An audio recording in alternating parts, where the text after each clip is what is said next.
ఒకసారి అందరం కూడా బిగ్గరగా దేవునికి స్తోత్రం చెప్దామా? మంచిది. ఈ సమయంలో మనము కొద్ది నిమిషాలు వాక్యాన్ని ధ్యానం చేసుకుందాము. అందరం కూడా శ్రద్ధగా దేవుని యొక్క వాక్యాన్ని వినాలని మీకు ప్రేమతో తెలియజేస్తూ ఉన్నాను. పరిశుద్ధ గ్రంథంలో మనము జాగ్రత్తగా గమనిస్తే కనుక ఒక మనిషి ఎలాగ జీవించాలో, అతని యొక్క పరిస్థితులు ఎలా ఉన్నాయి, కానీ అతను దేవునికి ఇష్టమైన రీతిలో ఎలా బ్రతకాలో అనేక విషయాలు పరిశుద్ధ గ్రంథం మనకి నేర్పిస్తూ ఉంది. అయితే మానవ యొక్క ఆధ్యాత్మిక జీవితాల్లో ఒక వ్యక్తిని కనుక మనం తీసుకుంటే కనుక ఆ యొక్క వ్యక్తి తన యొక్క పుట్టుక నుండి మరణం వరకు కూడా అతని యొక్క జీవితంలో అనేకమైనటువంటి విషయాలు, పాఠాలు అతను నేర్చుకుంటాడు. అతని జీవితంలో వచ్చినటువంటి ఒడిదుడుకులు కానీ, అతని జీవితంలో వచ్చినటువంటి కష్టాలను గురించి, శ్రమల గురించి, లేదంటే దేవుని యొక్క ఆశీర్వాదం గురించి, ఈ విధంగా తీసుకుంటే ఒక మనిషి జీవితంలో నుంచి కొన్ని పాఠాలను మనము నేర్చుకోవచ్చు, తెలుసుకోవచ్చు. ఒక వ్యక్తిని చూస్తే ఈ వ్యక్తిలాగా మనం ఉండకూడదు అని అనిపిస్తుంది. మరొక వ్యక్తిని తీసుకుంటే కనుక ఇతను చాలా చక్కగా జీవించారు, ఈ వ్యక్తిలాగా మనం బ్రతకాలి అని మనము ఇహలోకంలో అయినా కానీ పరిశుద్ధ గ్రంథంలో అయినా కానీ కొంతమంది వ్యక్తులను చూడగా మనం ఏం చేస్తామంటే ఈ చక్కగా బ్రతికారు, లేదంటే చక్కగా బ్రతకట్లేదు అని మనం తెలుసుకుంటూ ఉంటాం. అయితే ఈ యొక్క మధ్యాహ్న కాల సమయంలో నేను కూడా ఒక వ్యక్తిని గురించి నేను మీకు తెలియచేయాలని ఆశపడుతూ ఉన్నాను. పరిశుద్ధ గ్రంథంలో మనం జాగ్రత్తగా గమనిస్తే కనుక ఒక వచనాన్ని చూపించి నేను వాక్యంలోనికి వెళతాను.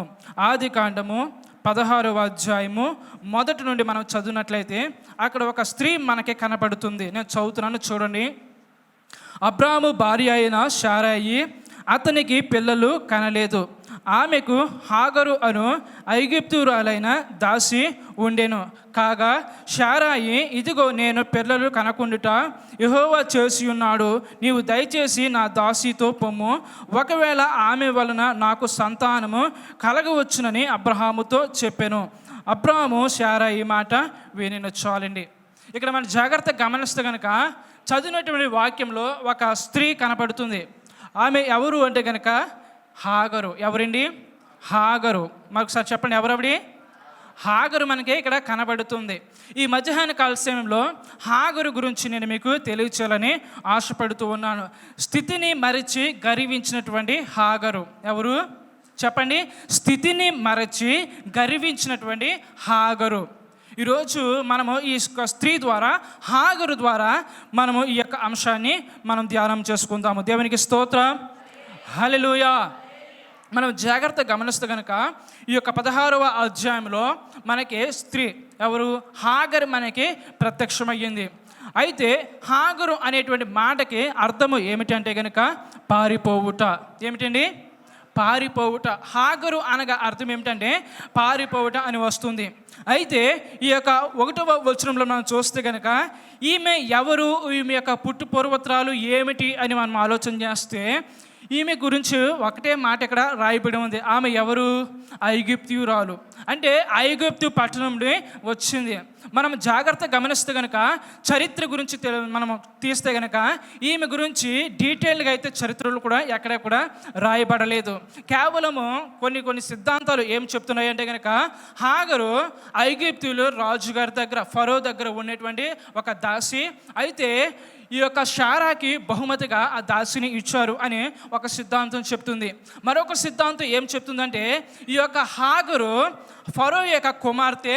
అయితే వారు చేసినటువంటి మంచి పనులకు, అబ్రహాము చేసిన మంచి పనులు గుర్తుగా ఈ యొక్క కుమార్తెని దాసి కింద వారికి పంపించేస్తారని మరొక సిద్ధాంతం అయితే చెప్తుంది. కానీ ఇవన్నీ నిజాలు అని మనమైతే ఎక్కడ కూడా నిరూపించబడలేదు. ఏది ఏమైనప్పటికీ హాగరు గురించి పరిశుద్ధ గ్రంథంలో అయితే ఒక్క మాట రాయబడి ఉంది. ఆమె ఎవరు? ఐగుప్తీయురాలు అని మాత్రమే రాయబడి ఉంది. ప్రియ దేవుని బిడ్డలారా, ఈ విధంగా చూసినట్లయితే హాగరు జీవితము మనము ఒక విషయాన్ని ఇక్కడ మనం గమనించవచ్చు. ఆమె ఎవరు? ఐగుప్తీయురాలు. మొదటి మాట మనం జాగ్రత్తగా గమనిస్తే గనక ఐగుప్తుని విడిచి కానానుకు వచ్చిన హాగరు. ఎవరు? ఐగుప్తుని విడిచి కానానుకు వచ్చినటువంటి హాగరు. చెప్పాలి నాతో పాటు, ఎవరు? ఐగుప్తుని విడిచి కానానుకు వచ్చిన హాగరు. అయితే ఇక్కడ నేను ఒక మాట చూపిస్తాను, చదవండి. 1వ వచనం అంటున్నాడు కదా, ఆమెకు హాగరు అను ఐగుప్తీయురాలైన దాసి ఉండెను. కాగా శారాయి, ఇదిగో నేను పిల్లలు కనకుండుట యెహోవా చేసి ఉన్నాడు, నీవు దయచేసి నా దాసితో పొమ్ము అని ఇక్కడ వాక్యము సెలవిస్తున్నది. ఈ యొక్క హాగరు గురించి మనం తీసుకుంటే గనక మొదటి మాట మనం నేర్చుకోవాల్సింది ఏమిటంటే గనక, ఐగుప్తుని విడిచి కానానుకు వచ్చినటువంటి హాగరు ఏం విడిచిపెట్టింది? ఐగుప్తుని విడిచిపెట్టింది. ఎక్కడికి వచ్చింది? కానానుకు వచ్చింది. ఇక్కడ మనం జాగ్రత్తగా గమనిస్తే కనుక ఐగుప్తు ఎవరి విధంగా కనపడుతుందంటే, దేనికి సాదృశ్యంగా కనపడుతుందంటే కనుక ఇహలోక మాలిన్యానికి సాదృశ్యంగా కనపడుతుంది, పాపానికి సాదృశ్యంగా కనపడుతుంది, ఇహలోక స్నేహానికి సాదృశ్యంగా ఐగుప్తు కనపడుతుంది.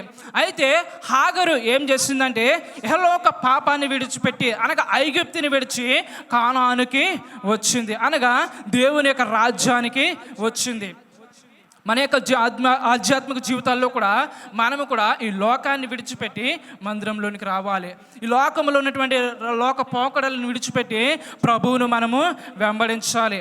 అంతేకాని ఈ లోకం వెంబడి మనము ఏమాత్రం కూడా వెంబడించకూడదు. ఐగుప్తును విడిచిపెట్టి ఎలాగైతే హాగరు కానానికి వచ్చిందో అలాగే మనము కూడా ఈ లోకంతో ఉన్నటువంటి సంబంధము, ఈ లోకంతో ఉన్నటువంటి పాప మిళితమైనటువంటి సంబంధాలన్నింటినీ కూడా విడిచిపెట్టి హాగరు వలె ఎక్కడికి రావాలి? కానాను అనబడినటువంటి మందిరంలోనికి, దేవుని యొద్దకు మనము రావాలి. దేవునికి స్తోత్రం, హల్లెలూయా. ప్రియ దేవుని బిడ్డలారా, కానానుని విడిచిపెట్టింది, ఐగుప్తుని విడిచిపెట్టింది, కానానికి వచ్చింది. అయితే ప్రియ దేవుని బిడ్డలారా, ఎప్పుడైతే ఆమె కానానులోకి వచ్చిందో, అబ్రహాము జీవితంలోనికి, ఆ యొక్క అబ్రహాము వంశావళిలోకి రావడానికి ప్రయత్నం చేసిందో, మనం ఇక్కడ ఒక విషయాన్ని గమనించాలి. ఏమిటంటే కనుక ఈ హాగరు అప్పటి వరకు కూడా పాపంతో ఇహలోక సంబంధమైన జీవితము, ఇహలోక సంబంధమైనటువంటి ఆలోచనలు ఉన్నాయి. కానీ ఎప్పుడైతే ఆమె మందిరంలోనికి వచ్చిందో, అనగా కానానులోకి వచ్చిందో, ఆమె స్థితి అంతా కూడా ఏమైపోవాలి? మారిపోవాలి. ఆమె ఆలోచనలు మారాలి, ఆమె విధానం మారాలి, ఆమె యొక్క ఆధ్యాత్మిక జీవితం అంతా కూడా ఏమవ్వాలి? మారాలి. కానీ అవేమీ కూడా మారలేదు. ఇంకా పాత జీవితమే, ఐగుప్తులో ఉన్నటువంటి జీవితమే ఆమెలో ఇంకా ఆమె మూలాల్లో ఉన్నది. అందుకే మనం జాగ్రత్తగా గమనిస్తే కనుక మనకి ఒక విషయం మనకి ఇక్కడ అర్థమవుతుంది. మొదటిగా నేను చెప్పే మాట ఏమిటంటే, ఐగుప్తుని విడిచిపెట్టి ఎలాగైతే కానానికి వచ్చిందో మనము కూడా ఈ లోకాన్ని విడిచిపెట్టి మందిరంలోనికి రావాలి. ఈ లోకాన్ని విడిచిపెట్టి ప్రభువులోనికి మనము రావాలి. ఏమండి, ఫర్ ఎగ్జాంపుల్గా తీసుకోండి, యేసుక్రీస్తు ప్రభు వారు ఆయన సేవ ప్రారంభించడానికంటే ముందుగా ఆయన ఏం చేశారు? శిష్యులను గురించి ఏమంటున్నారు? ఒక వచనం చూపిస్తాను, చదవండి. మత్తయి సువార్త 4వ అధ్యాయము 18వ వచనం నుండి మనం అక్కడ చదివితే కనుక ఒక మాట మనం చూడవచ్చు, శిష్యులను పిలవడం మనం చూడవచ్చు. యేసు గలిలయ సముద్ర తీరమున నడిచిచుండగా పేతురు అనబడిన సీమోను, అతని సహోదరుడైన ఆంద్రేయ అను 2 సహోదరులు సముద్రంలో వలవేయుట చూచెను. వారు జాలర్లు. ఆయన, నా వెంబడి రండి, నేను మిమ్మల్ని మనుషులను పట్టి జారులుగా చేతునని వారితో చెప్పాను. చాలండి. ఇక్కడ చూస్తే ఈ యొక్క 4వ అధ్యాయం 18, 19 వచనాలు చూస్తే కనుక యేసుక్రీస్తు ప్రభు వారు ఏమని పిలుస్తున్నారు? నా వెంబడి రండి. ఏమంటున్నాడు? అదే కదా అంటున్నాడు. నేనేమని చెప్తున్నానా? చూసారు కదా 19వ వచనంలో, నా వెంబడి రండి, నేను మిమ్మును మనుషులను పట్టు జాలర్లుగా చేస్తాను అంటున్నాడు. అంటే ఈ యొక్క శిష్యులు ఏం చేస్తారు? వారి యొక్క ఆ యొక్క చేపలు పట్టి ఉన్న జాలరి ఆ వృత్తిని విడిచిపెట్టి వారు యేసుని వెంబడించారు. పిలవగానే వారు వారి దగ్గర ఉన్నటువంటి అన్నింటిని కూడా విడిచిపెట్టి యేసుని వెంబడించడం మనము చూస్తూ ఉన్నాము. అలాగే మన యొక్క ఆధ్యాత్మిక జీవితాలలో కూడా దేవుడు మనల్ని పిలిచినప్పుడు మనం ఈ లోక మాలిన్యాన్ని విడిచిపెట్టాలి. మనము కూడా ప్రభువుని ఏం చేయాలి? వెంబడించాలి. అంతేకాని నాకు ఇంకా బ్రదర్స్ ఉన్నారు, నాకు ఇంకా తల్లి ఉంది, నాకు ఇంకా తండ్రి ఉన్నాడు, వారికి నేను చక్కగా చూసుకోవాలి అనేటువంటి ఇహలోక సంబంధమైనటువంటి ఈ మాటలన్నిటిని కూడా మనం ఏం చేయాలి? విడిచిపెట్టాలి. దేవునికి స్తోత్రం, హల్లెలూయా. ఏమండి, ఎలాగైతే హాగరు ఐగుప్తుని విడిచి ఏం చేసింది? కానానికి వచ్చింది. అలాగే శిష్యులు కూడా తమ యొక్క వలలను విడిచిపెట్టి యేసుని ఏం చేస్తారు? వెంబడించారు. అలాగే మరొక వచనంలో చూస్తే కనుక మనకి ఎవరు కనపడతారంటే యోసేపు. ఎవరండి? యోసేపు మనకి సాదృశ్యంగా కనపడతారు. ఒక వచనాన్ని చూపిస్తాను, చదవండి. యోసేపు గురించి ఆదికాండము 39వ అధ్యాయము 39వ అధ్యాయము, ఆది కాండము 39వ అధ్యాయము 12, 13 వచనాలు చదవండి. అప్పుడు ఆమె అతని వస్త్రం పట్టుకొని తనతో శయనింపమని చెప్పగా అతడు తన వస్త్రమును ఆమె చేతిలో విడిచిపెట్టి తప్పించుకుని బయటికి పారిపోయెను. అతడు తన వస్త్రమును ఆమె చేతిలో విడిచి తప్పించుకొని పోవుట ఆమె చూచినప్పుడు. ఇక్కడ మనం చూస్తే ఇక్కడ యోసేపు గురించి మనకి రాయబడి ఉంది. ఇదంతా కూడా మీకు తెలిసే ఉండవచ్చు. ఏంటి సందర్భం అంటే కనుక, ఫరో యొక్క భార్య వచ్చి ఏమంటుందంటే నాతో శయనించి పాపం చేయమన్నప్పుడు వెంటనే ఫరో యొక్క భార్య ఆ మాటకే భయపడి వెంటనే ఏం చేస్తున్నాడంటే యోసేపు ఆ వస్త్రముని అక్కడే విడిచిపెట్టి పారిపోయాడు, బయటికి వెళ్ళిపోయినట్టుగా మనం ఇక్కడ చూస్తూ ఉన్నాం. అదే వచ్చినప్పుడు మనం చదివాము. అయితే నేను చెప్తున్న మాట ఏమిటంటే కనుక, యోసేపు వస్త్రముని విడిచిపెట్టి బయటికి వెళ్ళిపోయాడు, పాపమును విడిచిపెట్టి దూరంగా పారిపోయాడు, ఎహలోక సంబంధమైన పాపం నుంచి దూరంగా వెళ్ళిపోయాడు. అలాగే మన యొక్క ఆధ్యాత్మిక జీవితాల్లో కూడా పాపము నుంచి దూరంగా వెళ్ళిపోవాలి. పాపము నుంచి మనం ఏం చేయాలి? పారిపోవాలి. ఎహలోక సంబంధమైన మాలిన్యం మనం ఏం చేయాలి? దూరంగా వెళ్ళిపోయారు. శిష్యులు ఎలాగైతే ప్రభు పిలిచిన వెంటనే వలలు విడిచిపెట్టి వచ్చారో, యొక్క యోసేపు పాపము నుండి ఎలాగైతే దూరం అయిపోయాడో, హాగరు ఎలాగైతే ఐగుప్తు నుండి కానానికి వచ్చిందో, మనము కూడా ఈ ఇహలోక సంబంధమైన పాపము, మాలిన్యము వీటన్నింటిని విడిచిపెట్టి యేసును మనము వెంబడించాలి. దేవునికి స్తోత్రం. ప్రియ దేవుని బిడ్డలారా, ఈ విధంగా చూస్తే కనుక చాలా విషయాలు అయితే ఈ యొక్క మన యొక్క పరిశుద్ధ గ్రంథంలో ఉన్నాయి. అయితే ఒక మాట రాయబడి ఉంది కదా మనకి పరిశుద్ధ గ్రంథంలో. ఏమంటున్నాడంటే వాక్యము, అల్పకాల పాప భోగమును విడిచిపెట్టి రావాలి అని వాక్యం సెలవిస్తుంది. ఏంటి ఆ భోగం అంట? అల్పకాలము, కొంతకాలం ఉండేటువంటి క్షణికమైనటువంటి ఆనందం కోసం చూసుకుని చిక్కుల్లో పడినటువంటి సందర్భాలు ఎన్ని ఉంటాయి? ఎన్నో ఉన్నాయి. వాటన్నింటి గురించి మనం ఆలోచన చేస్తే కనుక, మనం వాటి గురించి ఆలోచన చేస్తే మనకి ఏముంటుంది? దుఃఖమే, బాధే. అయ్యో నేను ఎందుకు తప్పు చేస్తాను, నేను ఎందుకాక ఆ యొక్క తప్పు చేసి అనవసరంగా నేను నిందల పాలయ్యాను అని మనము బాధపడినటువంటి సందర్భాలు ఎన్నో ఉంటాయి. ప్రియ దేవుని బిడ్డలారా, ఎలాగైతే హాగరు ఏం చేస్తుందండి?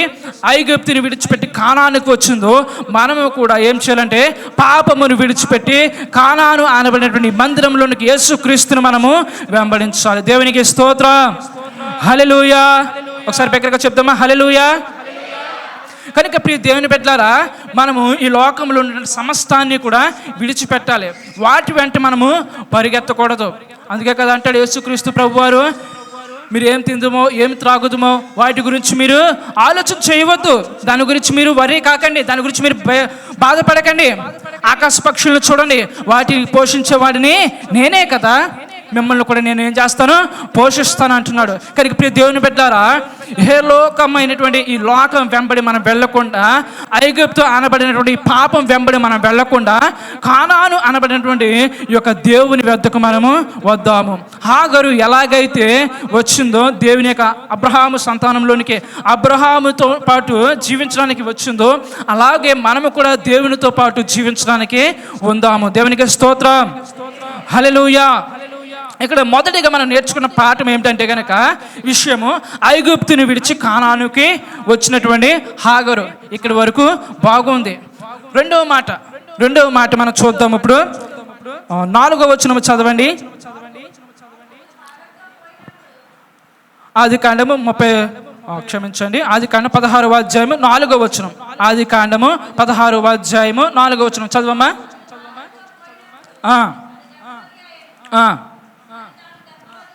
అది తాను గర్భవతినైతునని తెలుసుకొనినప్పుడు దాని యజమానురాలు దాని దృష్టికి నీచమైనదాయను. చాలండి.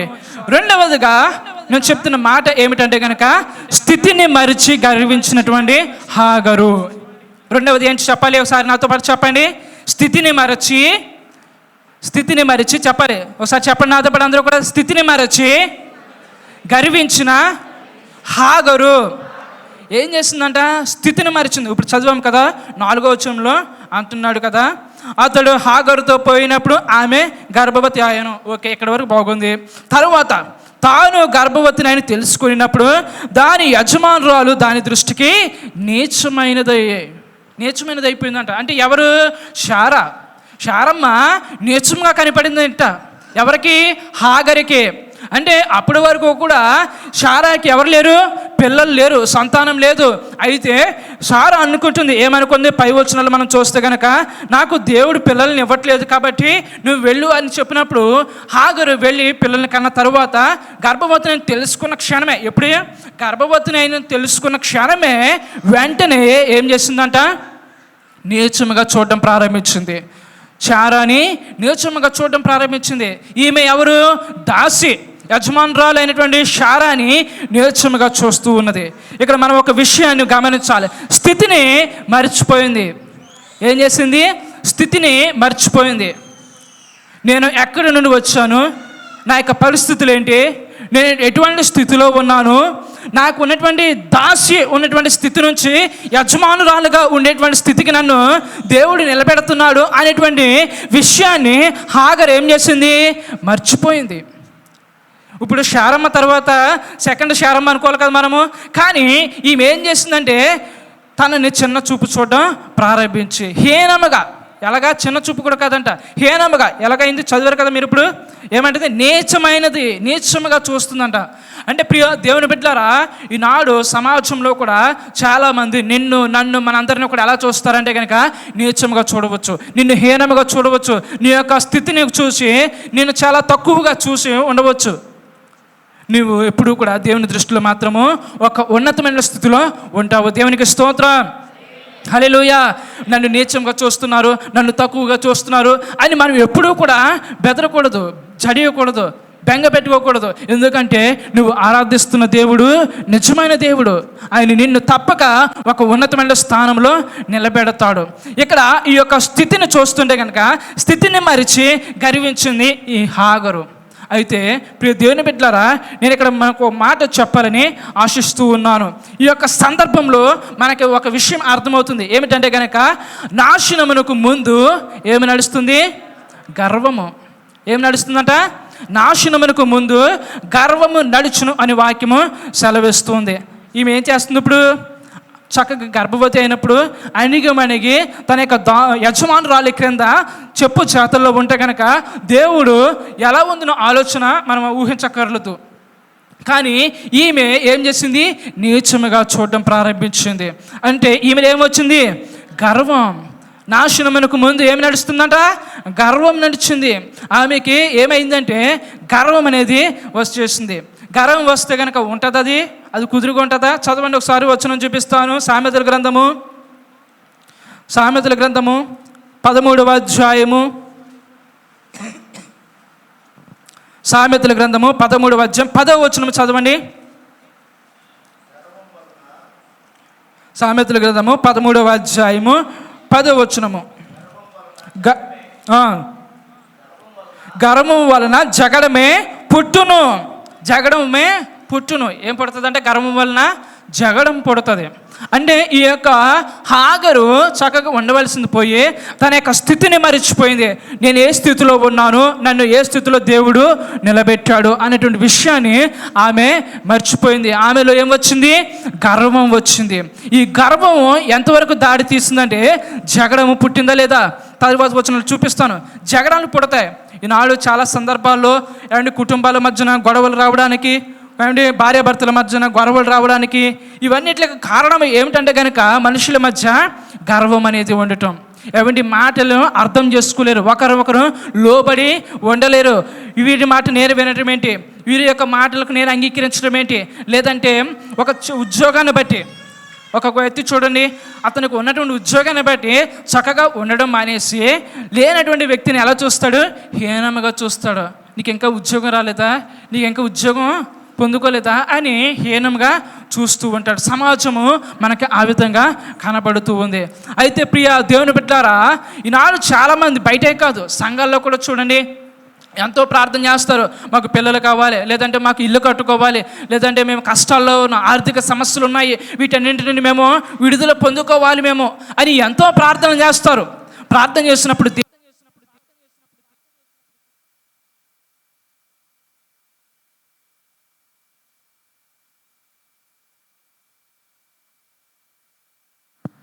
ప్రభువు కొరకు నిలబడే వారుగా ఉండాలి. అవకాశం ఏం చేయాలి? సద్వినియోగం చేసుకోవాలి. ప్రభు కొరకు ప్రార్థన చేస్తారు, ప్రతిరోజు ప్రార్థన చేస్తారు. వారి యొక్క స్థితిని బట్టి ఏంటి ప్రభు నాకు ఈ స్థితిని కన్నీరు కారుస్తారు. దేవుడు వారి స్థితిని, వారి యొక్క కన్నీటిని చూసి మార్చినప్పుడు ఏమవుతున్నారు? స్థితిని మరిచిపోయి గర్వించడం ప్రారంభిస్తూ ఉన్నారు. ఈనాడు చాలామంది సంఘంలో, సమాజంలో కనబడుతున్నటువంటి సంఘటనలు ఇవన్నీ కూడా. అయితే వాక్యం చెప్తుంది కదా, నాశనమునకు ముందు గర్వము నడుస్తుంది. ప్రియ దేవుని బిడ్డలారా, ఆ గర్వము జగడాలని పుట్టిస్తుంది. కుటుంబాల్లో నెమ్మది లేకపోవడానికి, కుటుంబంలో సతమతమైపోవడానికి, ఆదరణ లేకుండా జీవించడానికి కారణం ఏమిటంటే కనుక మనుషుల్లో వస్తున్నటువంటి ఈ గర్వము. ఆనాడు హాగరులో కూడా ఆ గర్వం ఉంది కాబట్టి ఆమె జీవితము చిన్న భిన్నమవడానికి ఆమె మొదటి మెట్టుకుందా ఈ గర్వంని ఆమెలో ఉంచుకుంది. ప్రియ దేవుని బిడ్డలారా, నేను చెప్తున్న మాట మనం జాగ్రత్తగా గమనించాలి. గర్వం అనేది మనిషిని ఏం చేస్తుందంటే అణగద్రొక్కేస్తుంది. హాగరు జీవితంలో పతనమైపోవడాన్ని ప్రారంభించడానికి మొదటి మెట్టు ఏమిటంటే ఈ గర్వమే. ఆమె యొక్క జీవితాన్ని ఉండే కొలితే ఇంకా ఆశీర్వాదానికి నాంది పలకాల్సింది పోయి, ఎంతో చక్కగా ఎదగాల్సింది పోయి ఆమె స్థితిని మరిచి గర్వించింది. కాబట్టి ఆమెను ఏం చేస్తాడు దేవుడు? ఏం చేస్తాడు? దూరం పెట్టాడా లేదా? దూరం పంపించేస్తాడా లేదా? చూద్దాం, ఆ వచనాలు కూడా చూపిస్తాను. అయితే ఇక్కడ నేను ఒక వచనాన్ని చూపించి ముందుకు వెళ్తాను. చూడండి, సామెతల గ్రంథంలోనే 17వ అధ్యాయము, గర్వహృదయము హేయము అనే వాక్యము చూపిస్తుంది. 17వ అధ్యాయము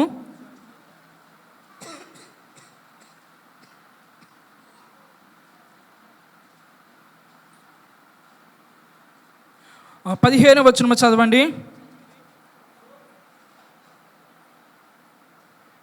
17:15 దుష్టులు నిర్దోషులని తీర్పు తీర్చువాడు, నీతిమంతులు దోషులను తీర్పు తీర్చువాడు, వీరిద్దరును యెహోవాకు హేయులు. ఎవరు వీళ్ళిద్దరూ కూడా?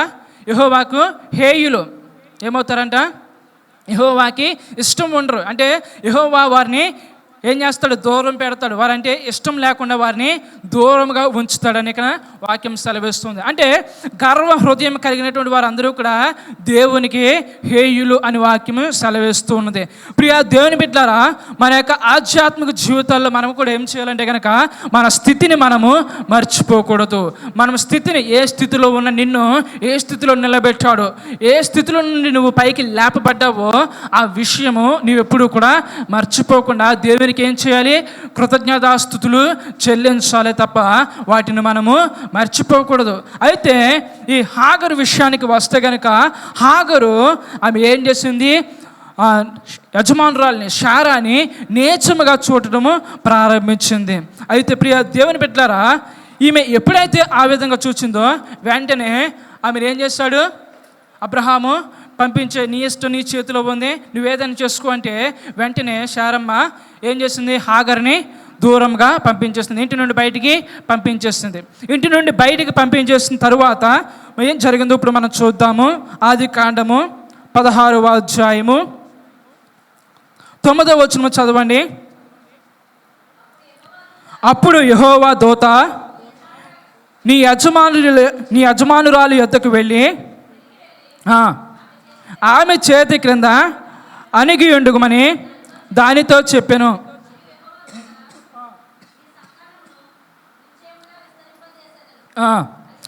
అది లెక్కింప వీలు లేనంతగా దానితో చెప్పాను. చాలండి. ఇక్కడ చూస్తే ఇక్కడ ఒక మాట మనం చూస్తూ ఉన్నాము. ఇక్కడ యెహోవా యొక్క దూత ఎవరిని దర్శించింది? హాగర్ని దర్శించింది. మూడవది మనం తెలుసుకోవాల్సిన విషయం మాట ఏమిటంటే కనుక దైవ దర్శనమునకు లోబడినటువంటి హాగరు. ఏమిటమాట? దైవ దర్శనమునకు లోబడిన హాగరు. దేవునికి స్తోత్ర. హల్లెలూయా. ఎక్కడ ఉన్నారు అందరూ? ఒకసారి దగ్గరగా చెప్పాలి. హల్లెలూయా, హల్లెలూయా. దైవ దర్శనమునకు లోబడినటువంటి హాగరు. ఇక్కడ పై వచనాలు మనం చూసాం కదా. ఏమంటుంది? ఆమె దూరంగా పారిపోయి వచ్చేసి, ఇంటి నుండి దూరంగా వచ్చేసిన తర్వాత ఇక్కడ దేవుని యొక్క దూత హాగర్కి ప్రత్యక్షమైనప్పుడు మాట్లాడిన మాట ఇప్పుడు మనము చదువాము. యెహోవా దూత అంటుంది, ఏమంటుంది? నీ యజమానురాలు యొద్దకు వెళ్ళిపో, నువ్వు అక్కడికి వెళ్ళిపోతే నువ్వు అక్కడ ఉంటే కనుక నీ కుమారుడిని నేను ఆశీర్వదిస్తాను, నీతి యావత్తు ఎలా జరగాలో ఆ విధంగా జరుగుతుంది అని చెప్పిన తర్వాత వెంటనే దేవుడి యొక్క దర్శనమునకు ఏం చేసిందంటే హాగరు ఒప్పుకుంది, అంగీకరించింది.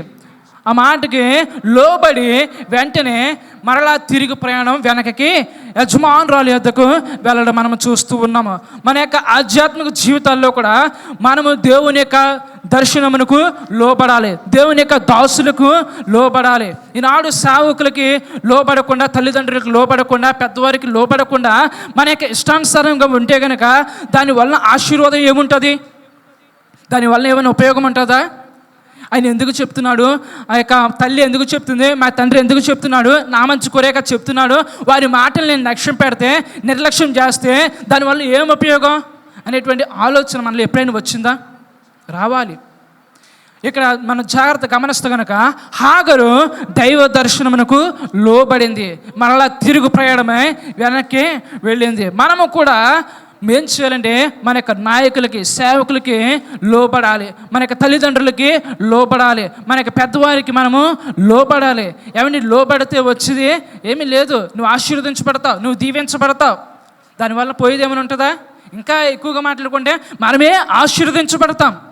కాబట్టి లోబడాలి. ఈనాడు చూడండి, చాలామంది లోబడమంటే కనుక సేవకులు కానీ ఎవరైనా కానీ, మన సంఘమే కాదు, చాలా బయట సంఘాల్లో కూడా జరిగేదే.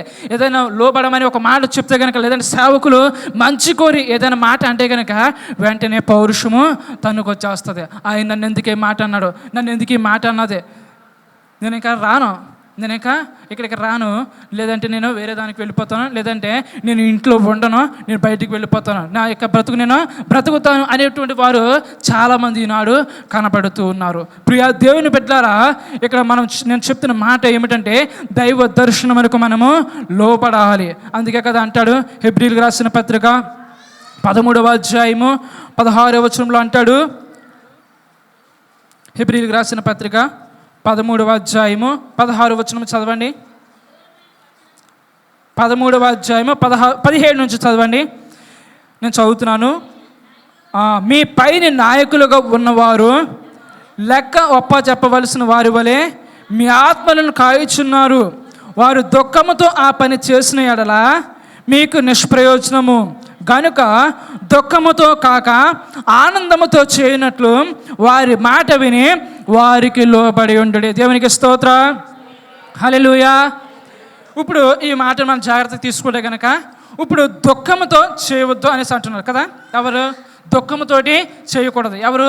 మన పైన నాయకులుగా ఉన్నవారు దుఃఖముతో చేస్తే కనుక దానివల్ల మనకి ఏ ఆశీర్వాదం కూడా ఉండదు అని వాక్యం సెలవిస్తుంది. అంటే ఇప్పుడు శారమ్మ గారు తీసుకుంటే కనుక, శారమ్మ ఏం చేస్తుంది?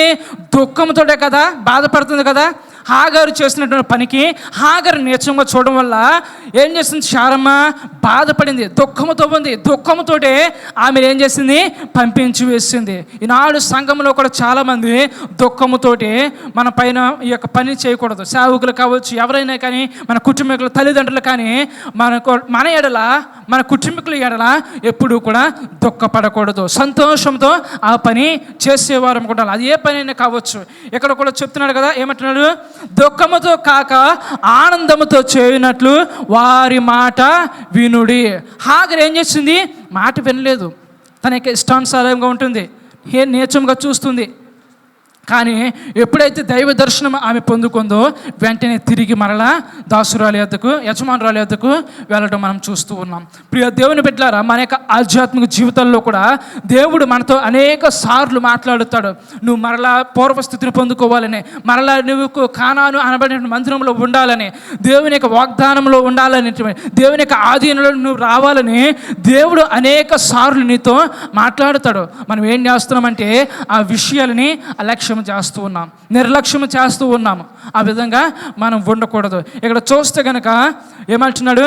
ఏమండి, పరిశుద్ధ గ్రంథంలో చూడండి, యేసుక్రీస్తు ప్రభువారు అంటారు కదా, తను తాను హెచ్చించుకునేవాడు తగ్గించబడతాడు, తగ్గించుకునేవాడు హెచ్చించబడతాడని వాక్యం సెలవిస్తుంది. కనుక మనం ఏం చేయాలంటే మనల్ని మనము తగ్గించుకోవాలి.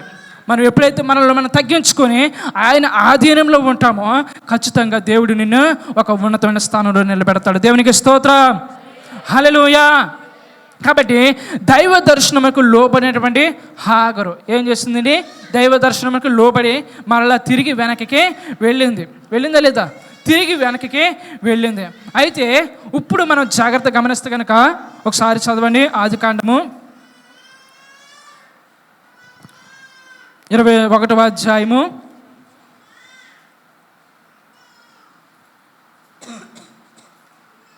21వ అధ్యాయము 8 నుంచి చదవండి. ఆ పిల్లవాడు పెరిగి పాలు విడిచెను. ఇస్సాకు పాలు విడిచిన దినమందు అబ్రహాము గొప్ప విందు చేసెను.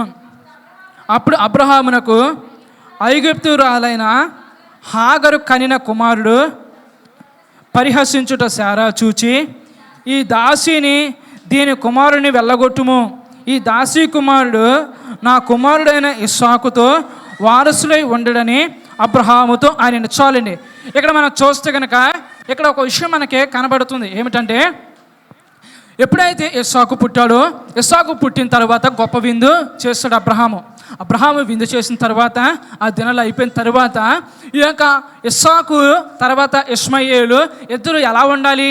అన్నదమ్ములుగా చక్కగా కలిసిమెలిసి ఉండవలసింది పోయి, అన్నగా పిలువబడినటువంటి ఇష్మాయేలు ఏం చేయాలి? అయ్యో తమ్ముడు చిన్నవాడు, చక్కగా చూసుకోవాలి అలాంటివి ఆలోచన లేకుండా ఏం చేస్తున్నాడంట? పరిహాసము చేస్తున్నాడు, హేళన చేస్తూ ఉన్నాడు. ఏమండి? అవమానపరుస్తున్నాడు, హేళన చేస్తున్నాడు. ఏమండి?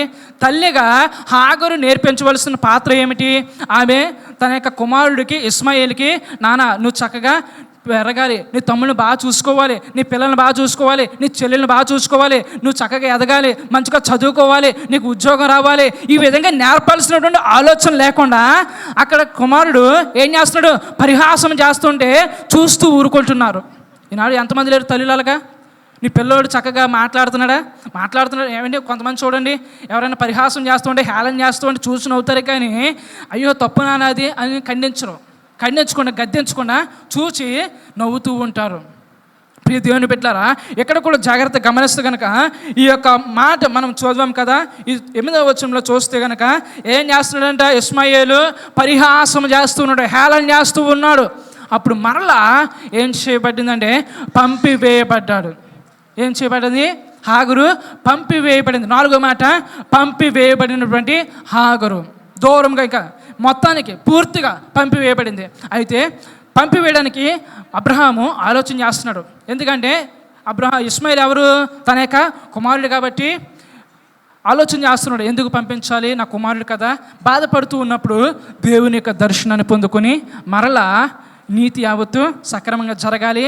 అతను పుట్టినటువంటి కుమారుడు నీ కుమారుడు కాడు, ఇష్మాయేలు నీ కుమారుడు కాదు, నేను వాగ్దానం చేస్తున్నటువంటి సంతానము అతడు కాదు అని శారా చెప్పినటువంటి మాట విను అని చెప్పినప్పుడు వెంటనే ఆ ప్రకారంగానే దేవుడు చెప్పినటువంటి వాగ్దాన మాట నెరవేర్చడం కోసము వెంటనే ఏం చేస్తాడంటే హాగర్ని బయటకు పంపించి వేస్తాడు. ప్రియ దేవుని బిడ్డలారా, ఇక్కడ మనం ఒక విషయాన్ని గమనించాలి. ఏమిటంటే కనుక పరిహాసం చేస్తూ ఉన్నాడు కదా కుమారుడు. ఏం చేస్తున్నాడు? పరిహాసం చేస్తూ ఉన్నాడు. ఈ పరిహాసం చేస్తున్నటువంటి ఈ వ్యక్తులు ఎవరిలా కనబడుతున్నారంటే ప్రకృతి సంబంధుల కింద సాదృశ్యానికి కనబడుతున్నారు. ప్రకృతి సంబంధులు, ఇహలోక సంబంధమైనటువంటి మాలిన్యం కింద, ఈ లోకముతో వైరము కింద, ఈ లోకంతో స్నేహం కింద, ఈ యొక్క ప్రకృతి సంబంధుల కింద ఇష్మాయేలు జీవితము, హాగరు జీవితం ఇక్కడ మనకి కనబడుతూ ఉంది. ప్రియ దేవుని బిడ్డలారా, ఆమెకి గుడ్డితనం అనేది కలుగు చేయబడింది. గురుడుతనంతో ఆమె జీవిస్తూ ఉన్నది.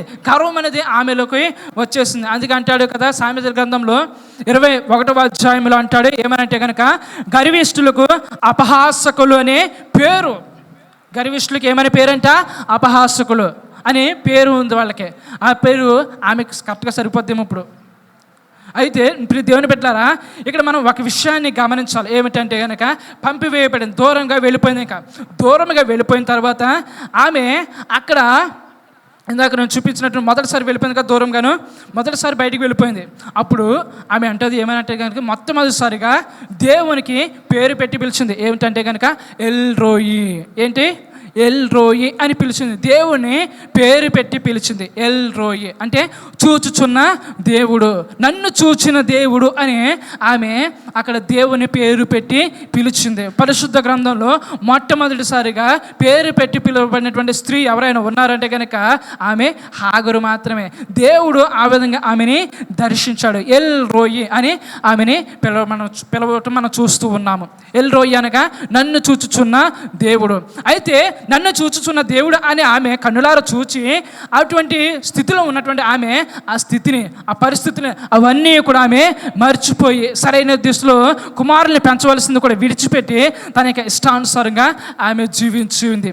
అయితే ప్రియ దేవుని బిడ్డలారా, ఈ రెండవసారి పంపివేయబడిన చూసారా, ఇప్పుడు మనం చదువుకున్నాం చూసారా, ఈ వచనాల్లో ఆమె మరలా పంపివేయబడింది. ఇంకా దూరంగా పూర్తిగా ఇక మరలా వెనక్కి తిరిగి రాకుండా ఆమె పంపివేయబడింది. అయితే ఆ విధంగా వెళ్ళిపోయిన తర్వాత ఆమెకి ఏం కలిగిందంటే ఆమె యొక్క కన్నులకి గురుడుతనం కలిగింది. ఏం కలిగింది? గురుడుతనం కలిగింది. ఒక వచనాన్ని చూద్దాం, చూపిస్తాను, చదవండి. 21వ అధ్యాయము, ఇది 21వ అధ్యాయంలో 17 నుంచి చూడండి. దేవుడు ఆ చిన్నవాని మొరను వినెను. అప్పుడు దేవుని దూత ఆకాశము నుండి హాగరును పిలిచి, హాగరు, నీకేమి వచ్చినది? భయపడకము, ఆ చిన్నవాడున్న చోట దేవుడు వాని స్వరము వినియున్నాడు. నీవు లేచి ఆ చిన్నవాని లేవనెత్తి నీ చేత పట్టుకొనుము, వానిని గొప్ప జనముగా చేసేదనని ఆమెతో అనెను. మరియు దేవుడు ఆమె కన్నులు తెరిచినందున ఆమె నీళ్ల ఓట చూచి వెళ్ళి ఆ తిత్తిని నీళ్లతో నింపి చిన్నవానికి త్రాగనిచ్చెను. ఇక్కడ మనం చూస్తే కనుక ఈ పై వచనాల్లో ఏమని రాయబడి ఉందంటే కనుక ఎక్కడికైతే మొదటిసారి పంపివేయబడిందో అదే ప్రాంతానికి వచ్చింది. అక్కడికి వచ్చింది. మరలా మొదటిసారి అక్కడ నీటి ఒక్క కనపడింది. ఆ నీటి పొగ్గ కనపడినప్పుడు అక్కడ శాది తీరింది, అక్కడ ఉంది. కానీ రెండవసారి అక్కడికి వచ్చినప్పుడు ఆమె కన్నులకి గురుడుతనం కలగ చేయబడింది. గర్వం అనేటువంటి గురుడుతనం ఆమెకి నిండిపోయింది. ఆమె ఎదురుగా ఉన్నటువంటి ఆ నీటి ఒగ్గ కూడా ఆమెకి కనబడట్లేదు. ఆమె గుడితనంతోటి నిండిపోయే కుమారుడిని దూరంగా పెట్టేసి ఏడుస్తుంది, బాధపడుతుంది. ఎందుకు నాకు ఈ శ్రమ, నాకు ఎందుకు ఈ కష్టం, నాకు ఎందుకు ఈ బాధలని అంటున్నప్పుడు 5వ మాట నేను చెప్తున్న మాట ఏమిటంటే అరణ్యంలో ఆదరించబడింది. దేవునికి స్తోత్రం. అరణ్యంలో ఏం చేయబడింది? ఆమె ఆదరించబడింది. దేవుని యొక్క వాక్కు మరలా ప్రత్యక్షమై అప్పుడు మాట్లాడుతున్నాడు. నేను నీకు వాగ్దానం చేస్తాను, నేను నీకు తెలియజేస్తాను కదా, నిన్ను ఆశీర్వదిస్తాను, నిన్ను దీవిస్తాను అని ఎప్పుడైతే ఆ మాటను మరలా జ్ఞాపకం చేస్తాడో అప్పుడు ఆమె కన్నులు తెరవబడ్డాయి. ప్రియ దేవుని సంగమా, మనము కూడా అటువంటి స్థితిలోనే ఉంటున్నాము. మన కన్నులు తెరవబడాలి. మనము కూడా ఒకప్పుడు మన స్థితిని మరిచిపోయి మనము కూడా ఏం చేస్తున్నామంటే గర్వానికి పాత్రలం అయిపోతున్నాము. గర్వంతో మనం జీవిస్తూ ఉంటున్నాము. అయితే స్థితిని ఎప్పుడు కూడా మనము మర్చిపోకూడదు. హాగరు ఎలాగైతే ఆమె స్థితిని మర్చిపోయిందో అలాగే ఈనాడు కూడా సంఘాల్లో బిడ్డలందరూ కూడా ఉంటున్నారు, లేదంటే సమాజంలో కూడా కనపడుతున్నారు. అయితే వారి వల్లే మనం ఉండకుండా మన జీవితంలో మనం ఏం చేసుకోవాలి? మార్చుకోవాలి. ఇక్కడ చెప్పినటువంటి వాక్యం రీతిగా అరణ్యంలో ఈ హాగరు ఎలాగైతే ఆదరించబడిందో అలాగే మనము కూడా ఆదరించబడతాం. మన కష్టాలు వస్తాయి, శ్రమలు వస్తాయి, నిందలు వస్తాయి. వీటన్నింటిలో కూడా దేవుడు నిన్ను ఆదరిస్తాడు. దేవుడు నిన్ను విడిచిపెట్టడు. ఎవరిని చూడండి, యెషయా అంటాడు, తీయవద్దు కానీ 55వ అధ్యాయంలో 1వ వచనంలో అంటాడు, దప్పికొనిన వారులారా నీళ్ల యొద్దకు రండి. ఎక్కడికి రమ్మంటున్నాడు? నీళ్ల యొద్దకు రండి అంటున్నాడు. అనగా నీళ్ల యొద్దు అనగా వాక్యం యొద్దకు రావాలి. వాక్యం యొద్దకు మనము వస్తే గనక మనము శాంతి తీర్చబడతాము, వాదార్చబడతాము, ఆదరించబడతాము. అంతేకాని మనం చెప్పుడు మాటలు విని ఇహలోకంగా ముచ్చట్లు పెట్టుకుంటే కనుక మనం ఏమాత్రం కూడా ఆదరించబడలేము. కష్టకాలంలో, శ్రమలలో, బాధల్లో మనం ఏం చేయాలంటే కనుక ఖచ్చితంగా దేవుని ఒక వాక్యాన్ని వింటే కనుక మనం ఏం చేస్తాం? ఆదరించబడతాం. దేవునికి స్తోత్రం. అలాగే మరొక వచనంలో చూస్తే కనుక మనం జాగ్రత్తగా చూడండి. ఒక విషయం చెప్తాను. యోహాను సువార్తలో కనుక అండ్ పాపాత్ములైన స్త్రీ బావి వద్దకు వచ్చినప్పుడు యేసుక్రీస్తు అక్కడికి వచ్చి అంటాడు కదా, సమరయ స్త్రీతోటి మాట్లాడిన సందర్భంలో, నేను ఇచ్చు నీళ్ళు త్రాగితే నువ్వు ఎప్పుడు కూడా దప్పికొనవు. నువ్వు ఎప్పుడు దప్పుకొనువు. ఆ వాక్యమే ఆ దప్పుకొనడం అంటే. కనుక ఇప్పుడు దేవుని బిడ్డలారా, మన యొక్క స్థితిని మార్చాలన్నా, మన స్థితిని మర్చిపోకుండా మనం ఉండాలి అన్నా కానీ వాక్యాన్ని మనము నిర్లక్ష్యం చేయకూడదు. వాక్యాన్ని చదువుతూ ఉంటే కనుక, వాక్యాన్ని వింటూ ఉంటే కనుక మన యొక్క స్థితి, మన యొక్క పరిస్థితులు అన్నీ కూడా మార్చివేయబడతాయి. ప్రియ దేవుని సంగమా, హాగరు ద్వారా మనకి ఒక 5 విషయాలు మనకి కనబడుతూ ఉన్నాయి. మొదటిది ఏం చెప్పానండి? మొదటి యొక్క మాట ఏంటి నేను చెప్పండి? ఐగుప్తుని విడిచి కానానుకు వచ్చిన హాగరు. రెండవది స్థితిని మరిచి గర్వించినటువంటి హాగరు. మూడవదిగా దైవ దర్శనమునకు లోబడిన హాగరు. దైవ దర్శనానికి ఏం చేసింది? లోబడిన తరువాత 4వ మాట పంపివేయబడింది. ఎక్కడికి వెళ్ళబడింది? పంపివేయబడినటువంటి హాగరు. పలానా ప్రాంతంలోనికి వెళ్తావు, నువ్వు అక్కడ ఉంటావు, నువ్వు అక్కడ ఉండాలి, నీ యొక్క చిత్తం ఇది అని పంపివేయబడినటువంటి హాగరు. అలాగే 5వదిగా చూస్తే కనుక అరణ్యంలో ఆదరించబడింది. అరణ్యంలో ఏం చేయబడింది? ఆదరించబడింది. అలాగే మన యొక్క స్త్రీలేంటి, పురుషులేంటి, మన అందరము కూడా ఈ యొక్క స్త్రీ హాగరు జీవితాన్ని మనకి ఒక విషయం, కొన్ని పాఠాలు మనకి నేర్పించింది. కాబట్టి ఇవన్నీ కూడా మనం దృష్టిలో పెట్టుకుంటే కనుక మనం ఖచ్చితంగా దేవుని యొక్క ఆధీనంలో ఉంటాము. దేవుడు మనల్ని దీవిస్తాడు. అయితే ఇక్కడ చివరిగా ఒక మాట మనము గుర్తుపెట్టుకోవాలి. ఏమిటంటే కనుక ఈమె అబ్రహాము సంతానం నుండి వచ్చింది కదా. అబ్రహాము సంతానం కాబట్టి ఆమె ఏం చేయాలి? కానాను నుండి మరలా ఎవరిని తీసుకువచ్చి పెళ్లి చేయాలి. కానీ ఆమె ఏం చేసిందంటే మరలా అదే ఐగుప్తు నుండి, ఎక్కడి నుండి అయితే వచ్చిందో మరలా అదే పాపంలో నుండి ఒక కుమార్తెను తీసుకువచ్చి ఇస్మాయిల్కి పెళ్లి చేసింది. ఆమె యొక్క ఎప్పుడైతే పెళ్లి చేసిందో అక్కడతోటి ఇస్మాయిల్ చరిత్ర ముగించబడింది. ఇప్పుడు మనం వారి గురించి ఆలోచన చేస్తే కనుక ఇస్మాయిల్ సంతానమే ఇప్పుడు మనం పిలుస్తున్నటువంటి ఈ యొక్క అరబ్స్ కంట్రీస్ అని ఉన్నాయి కదా, అవన్నీ కూడా. అలాగే ఈ యొక్క స్థితి, ఈ పరిస్థితి ఎక్కడికైతే పంపివేయబడిందని చెప్పని చూసావా, ప్రస్తుతం మక్కాగా ఆ యొక్క ప్రాంతము పిలువబడుతుంది. అక్కడే ఇస్మాయిల్ అలాగే ఈ యొక్క హాగరు కూడా మరణించడం కూడా జరిగింది. ప్రియ దేవుని బిడ్డలారా, వీరి యొక్క జీవితము ఎందుకు చెప్తున్నానంటే ఈ యొక్క జీవితం మనకి ఒక సాదృశ్యంగా ఉంది. ఎలా ఉండకూడదు, ఎలాగ మనం చేయకూడదు, ఎలాగ మనం చేస్తే కనుక ఏమవుతామో అవన్నీ కూడా మనకి నేర్పిస్తూ ఉంది. ఆమె ఏం చేసిందంటే మర్చిపోయింది. ఆమె జీవితంని ఆమె చక్కగా తీర్చిదిద్దుకోవాల్సింది పోయి ఆమెకి ఇష్టానుసారంగా ఆమె వెళ్ళింది. కాబట్టి ఆమె జీవితం కూడా దేవుడు యొక్క ఆధీనంలో నుండి దూరం అయిపోయింది. అలాగా మనము ఉండకుండా దేవుడు మనకి ఇచ్చినటువంటి మన యొక్క స్థితిని ఎప్పుడూ కూడా గుర్తుపెట్టుకుంటూ ఎప్పుడు కృతజ్ఞతాపూర్వకంగా, ప్రార్థనాపూర్వకంగా ఆయన సన్నిధిలో జీవిద్దాము. అటువంటి కృప దేవుడు మనందరికీ దయచేయునుగాక. ఆమేన్.